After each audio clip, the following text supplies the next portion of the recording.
If the ratio of diameters, length and Young's modulus of a steel and copper wire shown in the figure are P, Q and S respectively, then the corresponding ratio of increase in their length would be.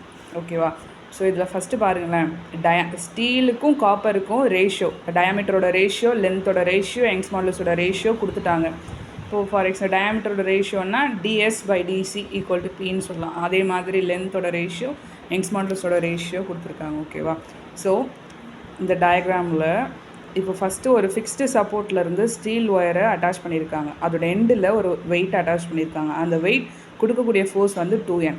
இந்த வெயிட்டோட எண்டில் மறுபடியும் ஒரு copper wire attach பண்ணியிருக்காங்க. அதுக்கு கீழே ஒரு wait attach பண்ணியிருக்காங்க. அந்த வெயிட் கொடுக்கக்கூடிய ஃபோர்ஸ் வந்து 5N. இப்போ இந்த ஃபார்முலாவில் இப்போது இன்க்ரீஸ் இன் லென்த்துனா ΔL கண்டுபிடிக்க போகிறீங்க. கரெக்டாக? இப்போது ஸ்டீலுக்கு டோட்டலாக எவ்வளோ ஃபோர்ஸ் இங்கே கிடைக்கிது அப்படின்னு பார்த்தீங்கன்னா, இந்த வெயிட்டும் கொடுக்கக்கூடிய ஃபோர்ஸ் தான் ஸ்டீலுக்கான ΔL கொடுக்கக்கூடிய ஃபோர்ஸ். ஓகேவா? அப்போது 2N + 5N 7N நம்ம போட்டுக்கணும். காப்பர் ஒயருக்கு எவ்வளோ ஃபோர்ஸ் கிடைக்கும் அப்படின்னா, இந்த வெயிட்டோட ஃபோர்ஸ் மட்டும்தான் கிடைக்கும். அப்போது FC வந்து பார்த்திங்கன்னா 5N வரும். ஓகேவா? ஸோ இப்போ நம்ம ப்ராப்ளம் சால்வ் பண்ணலாம். இப்போ யங்ஸ் மாடுலஸ்லேருந்து ΔLோட ஃபார்முலாவை நம்ம அரேஞ்ச் பண்ணி எழுதணும்னா FL/A/Yன்னு வரும். கரெக்டாக?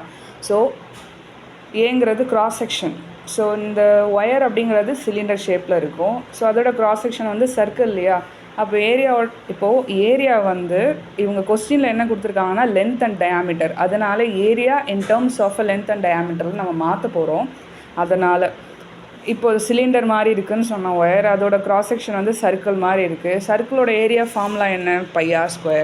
இப்போ நான் ஆரை வந்து மாற்றுறேன் இன் டேர்ம்ஸ் ஆஃப் d அப்படின்னா d²/d. ஆக்சுவலாக ஆருக்கு பதிலாக d/2² போடுவீங்க. அப்போ d²/4ன்னு வருமா? ஸோ இந்த ஃபார்முலாவில் நம்ம அப்ளை பண்ணுறப்போ FL/πt²/4 வரும். அந்த 4 தான் மேலே போட்டிருக்கேன். நீங்கள் y இருக்குது. கரெக்டாக? இப்போ சேஞ்ச் பண்ணியாச்சு.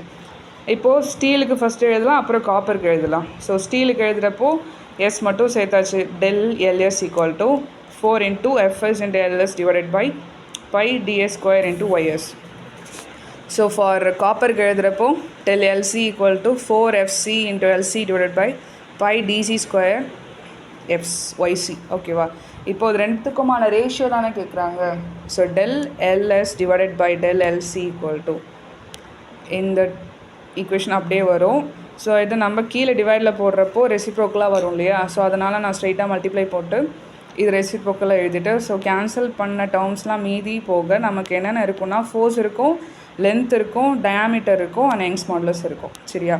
இப்போ பாருங்கள், ரெண்டுத்தையும் இப்போ கரெக்டாக அரேஞ்ச் பண்ணி எழுதலாம். FS/FC, LS/LC, இங்கே வந்து dc²/ds, இது ரெண்டுத்துக்கும் ஹோல் ஸ்கொயர்னு போட்டுக்கிறோம். And YC/YS. ஓகே, இது ஃபைனலாக கிடச்சிருக்கு. இப்போது கொஸ்டின்லேருந்து என்ன கொடுத்துருந்தாங்கன்னா, ஸ்டீலுக்கும் காப்பருக்கும் தான் ரேஷியோ கொடுத்துருந்தாங்க. So ds/dc = P, LS/LC = Q, YS/YC = S. ஓகேவா? ஸோ இதை அந்த ஈக்குவேஷனில் அப்ளை பண்ண போகிறீங்க. அவ்வளோதான். FS/FC. அப்போது ஃபோர்ஸ் வந்து நம்ம சொன்னோம்ல அந்த டயக்ராமில் பார்த்து, ஸ்டீலுக்கு கிடைக்கக்கூடிய ஃபோர்ஸ் வந்து டோட்டல் 7, காப்பருக்கு 5 மட்டும்தான். ஸோ DC/ds, ds/dcக்கு தான் P. அப்போது இது ரிவர்ஸில் 1/p² வரணும். அதே மாதிரி YS/YCக்கு தான் S. அப்போது இங்கே 1/S வரும். இது ஸ்ட்ரைட்டாக இருக்குது. LS/LC, so Q. இப்போது இது அவ்வளோதான். இதுதான் ஃபைனல் ஆன்சர். இது இன்னும் கொஞ்சம் கரெக்டாக எழுதணும்னா 7 × Q/5 × S × P² இருக்கிறதுனால P². ஸோ இதுதான் ஆன்சர்.